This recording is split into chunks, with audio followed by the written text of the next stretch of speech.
Apa hukumnya ngefans dengan ustadz padahal saya sudah punya suami?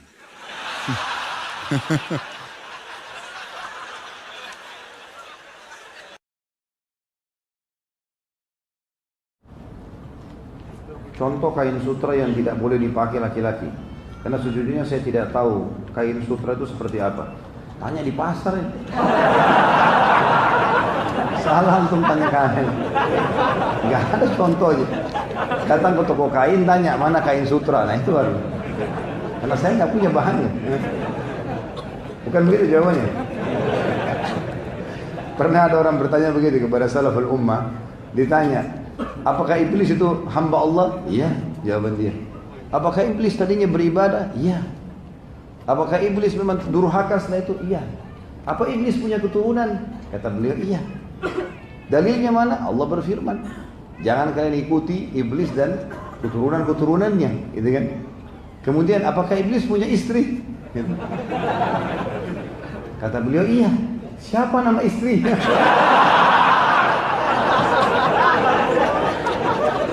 Apa jawaban beliau ini? Dia bilang saya tidak hadir perkawinannya.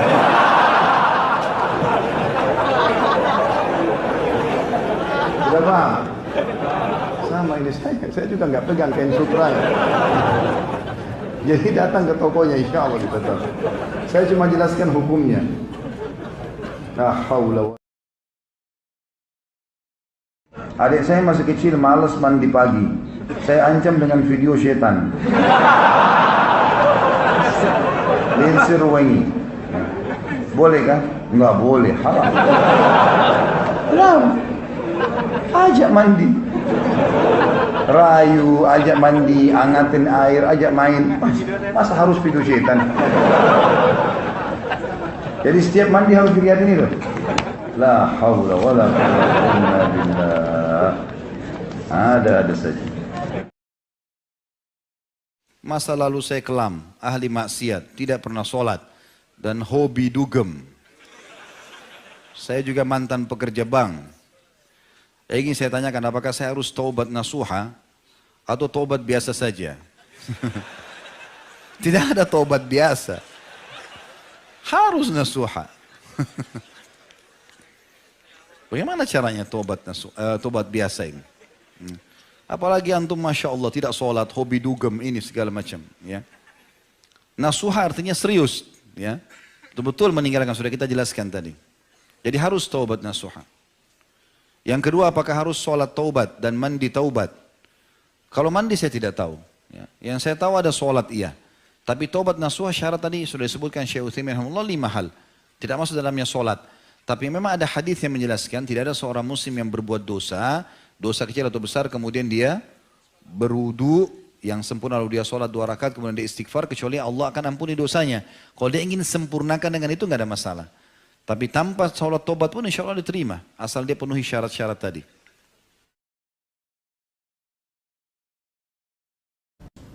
Setelah berhubungan suami istri, apakah boleh sholat wajib hanya dengan wudu tanpa junub, tanpa mandi? Nggak boleh lah. Ini iseng aja bertanya. Wajib mandi junub ya akhi. Atau mungkin yang nanya masih bujang kali ini. Belum punya pengalaman ya. Belajar dari Pak Yoyo ya.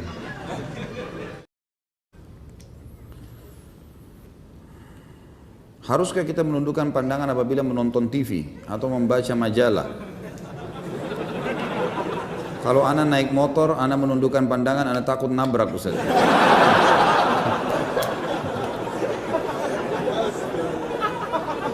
Ini nggak tahu, memang nggak paham bertanya atau iseng bertanya. Ya akhi, kalau lagi naik motor lihat jalanan, jangan lihat setir, tabraklah. Saya juga naik motor gitu kan. Artinya menurunkan pandangan dari yang dilarang, kan gitu. Menurunkan pandangan, lihat lawan jenis, itu dinurunkan pandangan. Tapi kalau lihat jalanan, lihat pohon, lihat isyarat lampu merah, ya jangan turunkan pandangan. Apa hubungannya? Menundukkan pandangan dari yang diharamkan saja. Gitu kan? Kalau yang diharamkan makanan, minuman, kalau semua antum tunduk, minum pun tunduk, gimana caranya? Nggak mungkin. Makanya saya bilang ini nggak ngerti benar-benar atau Ada melihat majalah, ada gambar lawan jenis, langkahilah. Nggak perlu gitu. Sebagian ulama di Saudi misalnya, yang saya tahu dari mereka, itu kalau mereka melihat memang harus pun ada majalah, mereka lihat, kemudian ada sesuatu yang memang senonoh lah, tidak layak dilihat, maka mereka kalaupun itu ada di tempatnya, maka dihapus dengan spidol, mereka coret, atau memang mereka tidak perlu baca lembarannya, dilangkain selesai gitu kan. Atau memang kalau tidak ada hajat nggak usah dilihat sama sekali, lebih penting begitu. Bagaimana dengan nonton TV misalnya? Tergantung apa yang dilihat di sini. Ulama mengatakan ada hal-hal yang tidak termasuk dalam hal yang dilarang, seperti masalah majelis ilmu. Karena orang kalau ceramah dilihat, orang mau tahu orangnya, maksudnya dia ngomong apa, orang tahu. Di zaman Nabi SAW, Nabi SAW pernah membaiat para wanita, sahabiat, agar mereka tidak melakukan perbuatan-perbuatan zina dan seterusnya. Itu di hadapan Nabi SAW. Mereka duduk. Terjadi pada pembebasan kota Mekah, terjadi pada beberapa titik lah ya, beberapa kejadian. Maka Nabi SAW isi pengajian dan memang dilihat itu sesuatu yang terjadi gitu umum. Di kancah peperangan, Nabi SAW sering kali membawa tidak pernah kurang dari 20-30 orang sahabiat di setiap peperangan. Dan ada satu orang wanita namanya kalau tidak salah Rufaidah. Rufaidah ini salah satu perawat dikenal sekali di Madinah. Jadi kalau ada laki-laki pun sakit dirawat oleh perempuan ini. Jadi mereka mengobati luka-luka para mujahidin. Nah ini keadaan-keadaan diistithnakan namanya, dikecualikan. Karena memang Nabi SAW membolehkan itu. Dalam majelis ilmu atau dalam pengobatan itu lain. Sekarang ada perempuan mau melahirkan, tidak ada dokter kecuali laki-laki. Maka laki-laki itu harus membantu dia melahirkan. Dia harus lihat auratnya. Itu darurat pengobatan. Beda hukumnya, gitu kan? Beda, ini beda. Kalau ada perempuan, alhamdulillah lebih baik. Tapi kalau nggak ada, gimana caranya? Ini sudah fatwa umumnya ulama, gitu kan?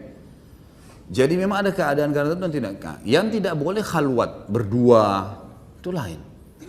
Sekarang ada ustadz duduk berdua sama satu orang jamaahnya perempuan, konsultasi nggak boleh. Kalau bukan tempat umum boleh. Kalau berdua nggak boleh. Kalau umum misalnya terus ada orang bertanya begini, itu lain. Hukumnya masih umum.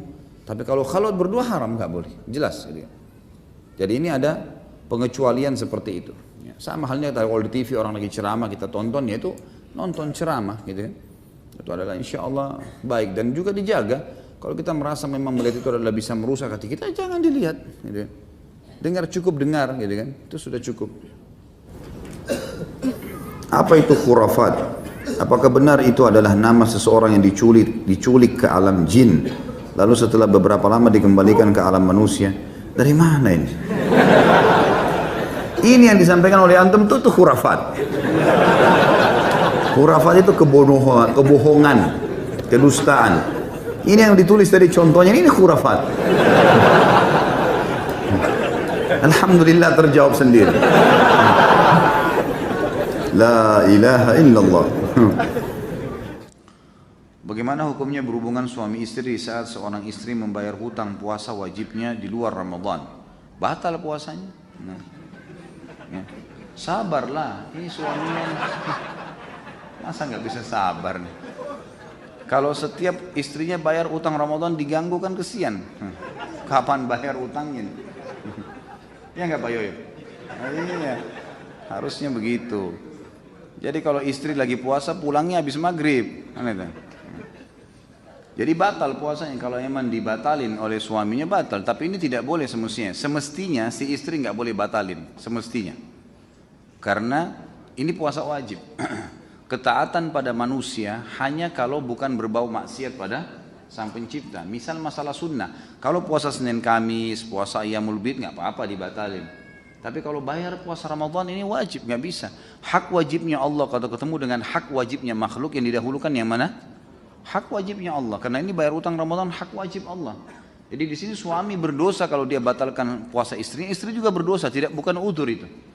Bukan udzur untuk membatalkan karena hubungan biologis ya. Ini juga nggak masuk dalam rukhsah, nggak ada rukhsah. Masih masuk dalam rukhsah kalau dia musafir malah, gitu kan? Lain kalau suami istri musafir, kemudian mereka membatalkan puasa dengan niat karena safar, maka itu boleh. Tapi nggak boleh direkayasa ya. Jangan nanti gara-gara mau berhubungan biologis kita safar keluar yuk balik lagi. Nah ini nggak boleh. Tentu di sini kalau dia lakukan, Allahu alam. Pendapat ulama khilaf tentang kalau orang melakukan di bulan Ramadan, suami istri, maka ada kafarah kan? Selain dia membayar utang Ramadan itu, misal suami istri di siang hari Ramadan berhubungan biologis, batal puasanya. Tidak ada rukhsah, bukan karena safar, bukan karena sakit, juga bukan karena udzur, gitu kan? Maka kemudian mereka batal puasanya karena berhubungan biologis. Ini selain bertobat kepada Allah, bayar nanti utang Ramadannya di luar Ramadan, dan juga kena kafarah. Kafarahnya itu bebasin budak, kalau nggak punya maka puasa 2 bulan berturut-turut, kalau nggak punya maka memberikan makan 60 orang miskin, gitu kan? Tapi kalau misal di luar Ramadan, kayak pertanyaan ini, di luar Ramadan, ini yang berselisih pendapat ulama. Apakah juga orang yang bayar utang Ramadan kena denda kafarah kalau dia batalkan? Ini pendapat ulama, ada yang mengatakan tidak kena, ada yang mengatakan kena. Tapi pendapat yang paling kuat tetap kena. Karena permasalahannya dia sedang melakukan puasa Ramadan walaupun di luar Ramadan. Dan ini masih berhubungan karena Allah Subhanahu wa taala pada saat berfirman, "Fa'iddatun min ayyamin ukhar", gantikan dengan hari-hari yang lain. Ini yang diganti adalah puasa Ramadan. Berarti hukum Ramadan berlaku padanya walaupun di luar Ramadan. Apa hukumnya ngefans dengan ustadz padahal saya sudah punya suami?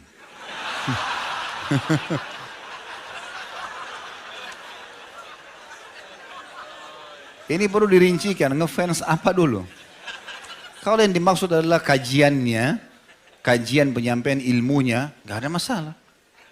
Tapi kalau fisiknya jangan. Gak boleh. Semua muslimah kalau sudah menikah, suamiku adalah rajaku. Sudah selesai. Gak ada lagi, haram, tidak ada poliandri. Ya. Gak ada. Hah? Tidak boleh. Ya. Kalau cuma pelajaran yang disampaikan, gak ada masalah.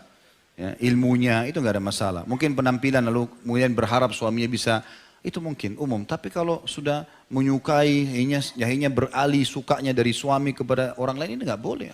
Hukumnya haram dalam Islam, tidak boleh sama sekali. Karena tidak ada poliandri kan gitu.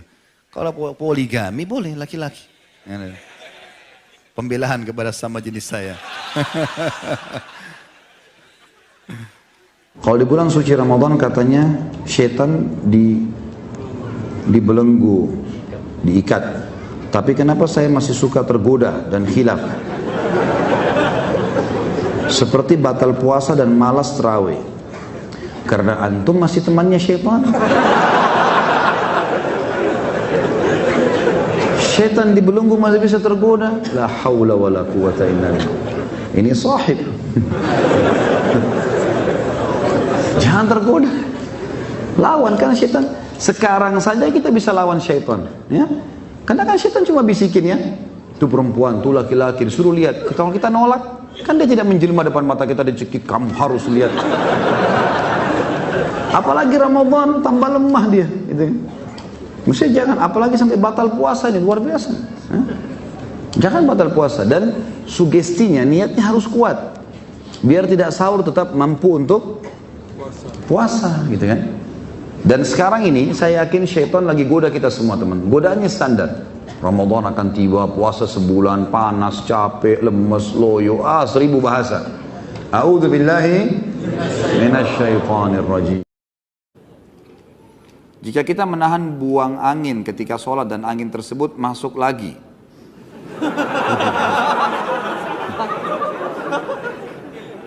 apakah sholat kita batal? Gitu. Sesuatu yang belum keluar dari tubuh kita masih dianggap bagian dari tubuh. Saya kasih contoh. Kan meminum darah haram ya, sudah kita bahas yang lalu kan. Tapi kalau gusi antum berdarah, kemudian ketelan, haram nggak? Kenapa tidak? Hah? Nah, sudah pintar. Karena belum keluar dari tubuh. Jadi kalau masih dalam mulut, ini masih dianggap bagian dari tubuh kita. Sama dengan angin tadi, belum keluar, antum merasa kayak masuk kembali kan? Nah itu berarti memang belum keluar. Berarti bagian dari tubuh, gitu kan?